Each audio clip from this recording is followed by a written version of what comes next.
welcome back everyone. Decided to have another episode of the Astrological Roadshow and the astrology series.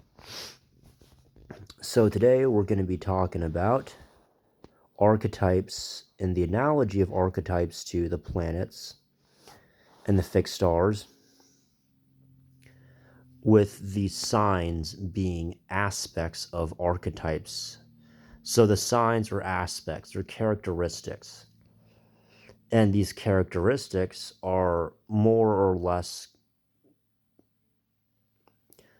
a good fit for said archetypes, if you will.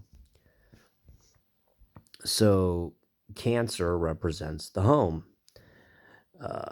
Cancer also represents, protection, nurturing, love, creating comfort and safety. Well, Jupiter's exalted in Cancer because Jupiter is generous. Jupiter expands.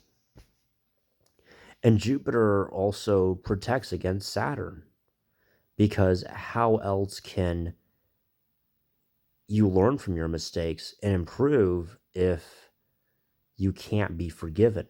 If there is no forgiveness, and if there is no protection from the justice of Saturn and Mars, mind you, because Mars is, Mars ain't gonna let shit go. You compensating, with a few $1,000 or whatever to, for damages or whatever, Mars is not going to let that shit go. Saturn will say, yeah, okay, there's here's the damages, here's the bill, and you got to pay up the bill, and that's it. Mars is like, no, you got to have the punishment. You got to get the worst of the worst. So yeah, Jupiter's protecting against all that.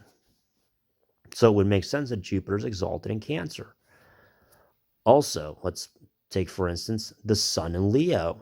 Leo is the ego. Leo is projective. Leo is the hot, burning fire.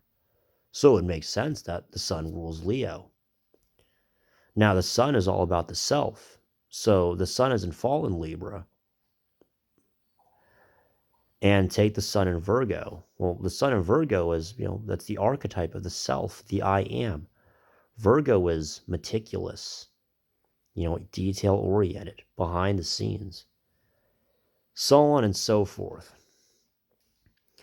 As for the fixed stars, as I have here, well, they're more bigger parts of the archetypes. They are multiple archetypes sort of overlapping the archetypes of, say, planets and the characteristics of the signs. And because they're so slow moving and they tend to stay in one sign for, centuries on end, if not, more than centuries, millennia on end, and they hardly ever move 1 degree, like ever at all, well, then the fixed stars are, they are stars. They are kind of like the planets, except they're not. They're part of the constellations. So they are an overarch of the signs and the aspects to the signs. So they are giving archetype to the signs. They are giving manifestation, concreteness to these abstract concepts that the signs represent. Because the signs don't really represent physical things per se. The signs more represent aspects of the psyche, behaviors. And, well, yeah, the signs do represent different parts of the body. Aries being the head, the face, Taurus being the throat, Gemini being the hands and the lungs, Cancer being the breast and the womb, Leo being the heart and spine, so on and so forth.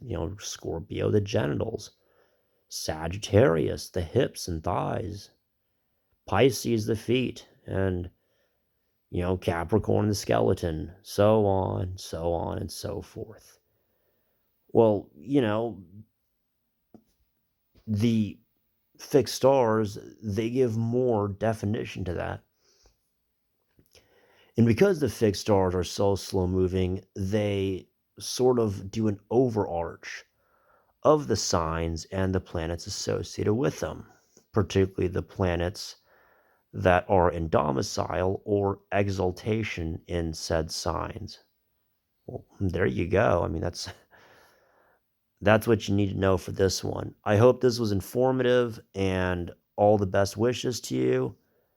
There we go for now. This will be part of the Astrological Roadshow, and take care.